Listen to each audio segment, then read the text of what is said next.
Hola, muy buenos días. El Señor te bendiga.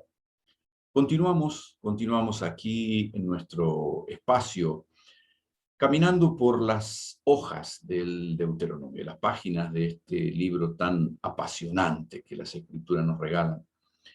Y encontramos en el capítulo 23 y 24, reglas totalmente direccionadas a Israel como pueblo. Y la gran mayoría de ellos no tienen hoy una,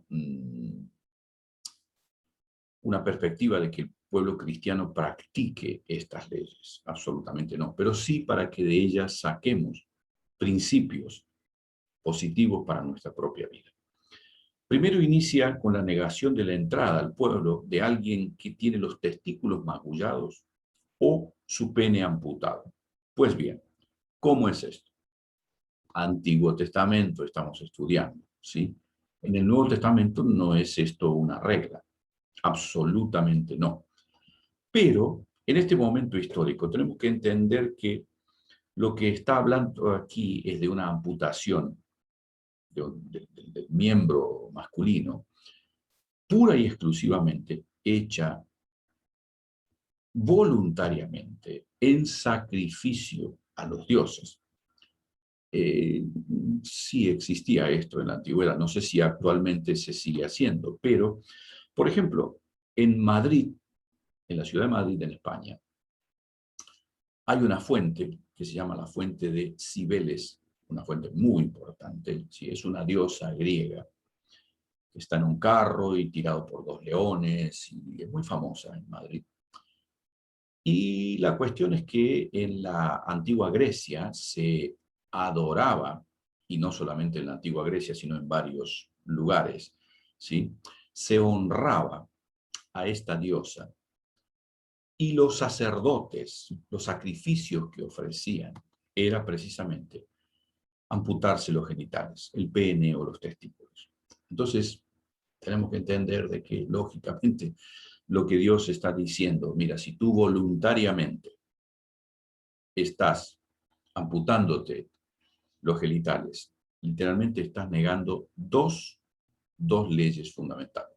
Primero, que lo estás haciendo para adorar a un Dios que no es el verdadero Dios. Y en segundo lugar, Dios le dio al hombre la capacidad de reproducirse. Y lógicamente un hombre que se amputa el pene no puede pretender reproducirse. Por eso mismo Dios dice, no entrará. Tengamos en cuenta que esto es Antiguo Testamento. En el Nuevo Testamento, aunque un hombre haya hecho una cosa semejante, literalmente, si se arrepiente, es perdonado y aceptado en el pueblo de Dios, ¿sí? Lógicamente también tenemos en cuenta al principio del capítulo 23 otra expresión que debemos necesariamente mirarla a la luz de lo que significaba esa palabra hace 3.500 años atrás. Dice, el mestizo no será aceptado en la congregación. Para nosotros un mestizo es una persona hija de alguien autóctono y de un extranjero. No está diciendo eso la Escritura, absolutamente no. Es más, está hablando la palabra mestizo, hace referencia al hijo generado en un incesto. ¿Por qué? Porque lógicamente, podría darse de que alguien tuviese tal perversión de mantener relaciones sexuales con su hija. Desgraciadamente esto siempre ha habido ese pecado y va a seguir existiendo. Ahora, bueno, lo están queriendo hacer ver como algo normal, pero no es normal, no es normal. Bueno, Dios dice, mire, va a tener consecuencias, lógicamente, ¿sí? Tampoco podrían entrar en las asambleas algunas naciones que se habían comportado muy mal con Israel en el pasado. Los amonitas, los moabitas, recordemos que los moabitas eran aquellos que llamaron al profeta Balaam para que maldijera a Israel. Pero luego hay una perspectiva de misericordia para con los edomitas y con los egipcios, quienes podrían ser aceptados, pero luego de la tercera generación. Una muestra de amplitud en este concepto es que cuando nosotros vamos al capítulo 1 del libro de Mateo, cuando hablamos de la genealogía de Jesús, en el versículo 5 dice, Salmón engendró de Rahab a Booz, y Booz engendró de Ruth a Obed, Obed a Isaí, Isaí al rey David, y David engendró a Salomón, de la que fue mujer de Urías. ¿Sí? Es decir, Booz engendró de Ruth a Obed, y Obed a Isaí, Isaí a David. Ruth era moabita, y es la bisabuela del rey David. Fue aceptada dentro del pueblo de Dios. Esto es proféticamente algo que desde tiempos muy antiguos Israel tenía esta función y lógicamente es proféticamente direccionado la tarea de la iglesia de invitar a los demás pueblos. Luego observamos medidas sanitarias que indudablemente no tienen ninguna posibilidad de ser practicadas en el día de hoy. Dice, en cuanto a la polución nocturna, lo vimos en Levítico 15 cuando lo tratamos, pero el versículo 12 del capítulo 23 dice algo casi cómico para nuestros días. Dice, tendrás un lugar fuera del campamento a donde salgas, y también tendrás entre tus armas una estaca, y cuando estuvieres allí afuera, cavarás con ella y luego al volverte cubrirás tu excremento. Ahora, entendamos, Israel estaba en el desierto, lleno de carpas, una al lado de la otra, y claro, no había baños ecológicos como los que tenemos aquí, ¿sí? Pero sí, lógicamente, había 2 millones de personas que diariamente tenían necesidades fisiológicas. Ahora, imagínense, ¿qué es lo que podría ser un campamento donde no hubiera una regla sobre cómo manejar esto? Debían salir del campamento con una estaca es un pedazo de leña con una punta, hacer en el piso un hueco, ¿sí? Como hacemos cuando vamos a la playa, hacemos un hueco, hacer las necesidades dentro de ese hueco y luego cubrir. Lógicamente, no es que ahora el pueblo cristiano debe ir fuera de la ciudad y en el medio del campo llevar una estaca, no. Lo que sí tenemos que rescatar de aquí es que Dios pensó aún en dónde haría sus necesidades fisiológicas el pueblo de Israel durante los 40 años en el desierto. Eso es lo que tenemos que aprender, ¿sí? Por eso mismo yo creo que indudablemente vemos también aquí una perspectiva de gracia cuando un esclavo de otra nación huía para buscar refugio en Israel. En los pueblos antiguos, cuando un esclavo huía, era literalmente asesinado. En Israel no, debía ser acogido y necesariamente debía pasar un tiempo y luego poder, tal vez, si él así lo deseaba, ser vasallo de Israel o ser parte del pueblo de Israel. También vemos una negativa muy fuerte respecto a la prohibición de la prostitución idolátrica de los pueblos cananeos. El dinero mal habido no puede ser ofrecido a Dios. Y hay una frase allí que dice, el precio de un perro no será utilizado como ofrenda a Dios. El perro era considerado lo que hoy podemos llamar en nuestra sociedad el prostituto, el hombre que se prostituye para tener relaciones sexuales con otras mujeres. ¿Sí? Lógicamente algo totalmente abominable a los ojos de Dios, y que Dios dice, ni se les ocurra traerme una ofrenda del dinero que alguien prostituyéndose, ¿por qué? Porque Dios condena la prostitución.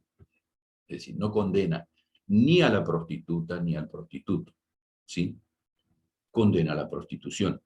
Y lógicamente, si el prostituto o la prostituta desea ser perdonada, debe abandonar esa práctica. Es bastante sencilla la situación, ¿no? En el capítulo 24 encontramos una cosa muy interesante respecto al divorcio. ¿Sí? La posibilidad del divorcio, dice la Escritura, que cuando se encontraba algo vergonzoso. ¿Sí? Tengamos en cuenta que la mujer no podía pedir el divorcio, el hombre sí podía pedir el divorcio. ¿Sí? Y estas son las preguntas que de pronto yo no tengo una respuesta para aportar. ¿Por qué la mujer sí, la mujer no y el hombre sí? Honestamente no lo sé. No lo sé. Pero sí creo que alguna motivación Dios debe tener para que lo diga. Porque si no, diría algo diferente. ¿Sí? Y es interesante que lo vergonzoso, en la época de Jesús había dos escuelas. Lo vergonzoso podría tener que ver con algún tipo de vida sexual antes del matrimonio y que al momento de concretarse la boda y al producirse la noche nupcial, el hombre reconociera que la mujer no era virgen. Allí entonces él podría lógicamente pedir la carta de divorcio. Se le otorgaba la carta de divorcio y por eso los padres de familia, cuando una mujer tenía en su matrimonio tenía eh, la primera relación sexual, se colocaba un género, una tela blanca debajo. ¿Para qué? Para que la sangre que la mujer perdiese durante la primera relación sexual sería una garantía para sus padres de que su hija era virgen. Algo que aún hoy algunos pueblos practican. ¿Sí? Indudablemente lo que encontramos aquí es también que había otra escuela en la época de Jesús, que decía que aún cuando una mujer no sabía cocinar, el marido podía divorciarse. ¿Por qué? Era vergonzoso que no supiera cocinar. ¿Sí? El divorcio incluía una carta que debía ser entregada a la mujer que le concedería la libertad y la autorizaba para casarse con otro hombre, pero no podría volver a casarse con su esposo. Esto, lógicamente, se hacía con el fin de hacer reflexionar a ambos cónyuges para que no lleguen al divorcio. El hombre casado no estaría obligado a ir a la guerra, ¿sí? Porque estamos destruyendo una familia que está comenzando. Cuando se prestaba dinero a alguien, no debería tomarse como garantía lo que era su herramienta de trabajo, porque lo condenaría a no poder pagar la deuda que había contraído. Se castiga con la muerte al que se secuestre, ya que lógicamente su fin es siempre la extorsión y la ganancia deshonesta. Una ley notable vemos en el versículo 16 del capítulo 24 y dice, los padres no morirán por los hijos, ni los hijos por los padres. Cada uno morirá por su pecado. Esto nos puede resultar normal hoy para quienes conocemos la Escritura. Pero no era normal, porque claro, Ezequiel dice algo exactamente igual, ¿sí? Ezequiel 18. Pero no era normal en los pueblos de la antigüedad, cuando alguien era condenado a muerte, su familia también era condenada a muerte. En los pueblos persas, babilonios, macedonios, se castigaba con la muerte, no solo a la persona, también a su propia familia. Lógicamente, Israel debería marcar esa diferencia.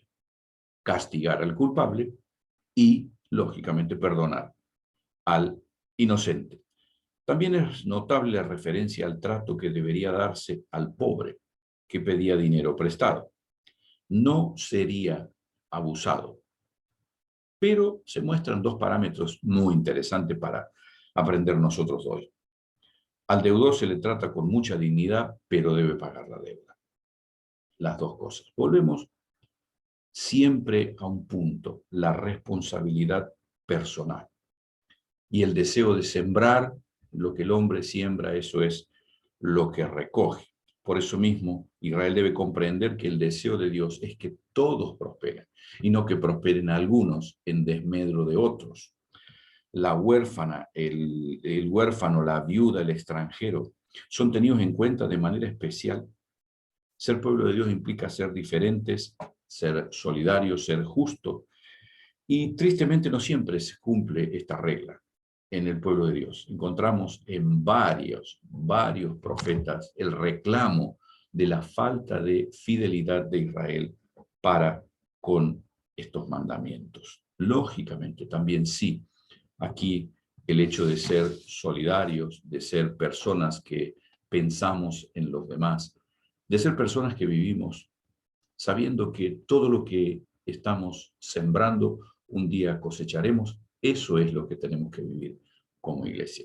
Nos encontramos el día de mañana. El Señor os bendiga. Gracias por acompañarnos.